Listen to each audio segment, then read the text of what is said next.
लेकिन sir new tax regime में and old tax regime में टैक्सेशन के स्लैब्स क्या-क्या हैं एंड वो टैक्स लगता कैसे है? देखिए, जब हम बात करें न्यू टैक्स रिजीम की, तो गवर्नमेंट ऑफ इंडिया ने last year new tax regime को अपग्रेड किया है, जिसके बाद जो टैक्स स्लैब्स हैं वो कुछ इस प्रकार है। अगर आपकी इनकम 3 लाख तक है तो आपके ऊपर लगता है 0 टैक्स। 3 लाख से 6 लाख की इनकम पे आपको लगता है 5% टैक्स।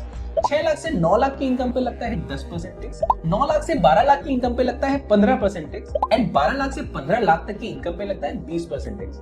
15 लाख से ऊपर जो भी इनकम आप अर्न करते हो उस पे 30% का फ्लैट टैक्स लगता है। एंड क्योंकि न्यू टैक्स रेजिम में टैक्स स्लैब्स कम कर दिए गए हैं, तो आपको कोई एडिशनल डिडक्शन नहीं मिलता apart from standard deduction. Standard deduction 50,000 रुपए का मिलता है। तो अगर आप सैलरीड हैं एंड आपकी इनकम 7.5 लाख रुपए से कम है, तो न्यू टैक्स रेजिम में आपकी टैक्स लायबिलिटी बनती है 0। वहीं पर जब हम बात कर रहे हैं ओल्ड टैक्स रेजिम की, तो इसके स्लैब कुछ इस प्रकार है।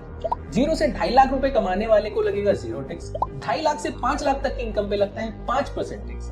5 लाख से 10 लाख की इनकम पे लगता है 20% टैक्स एंड 10 लाख से ऊपर कमाने पे लगता है 30% टैक्स। ओल्ड रिजीम में ना ही सिर्फ आपको स्टैंडर्ड डिडक्शन मिलता है, बल्कि इसके साथ साथ बहुत सारी और डिडक्शंस भी मिलती हैं, जिनको अवेल करके आप अपनी टैक्स लायबिलिटी को कम कर सकते हैं। एंड बात रही रिबेट की, तो ओल्ड रिजीम में रिबेट अमाउंट इज 12,500, जो न्यू रिजीम में 25,000 रुपए है।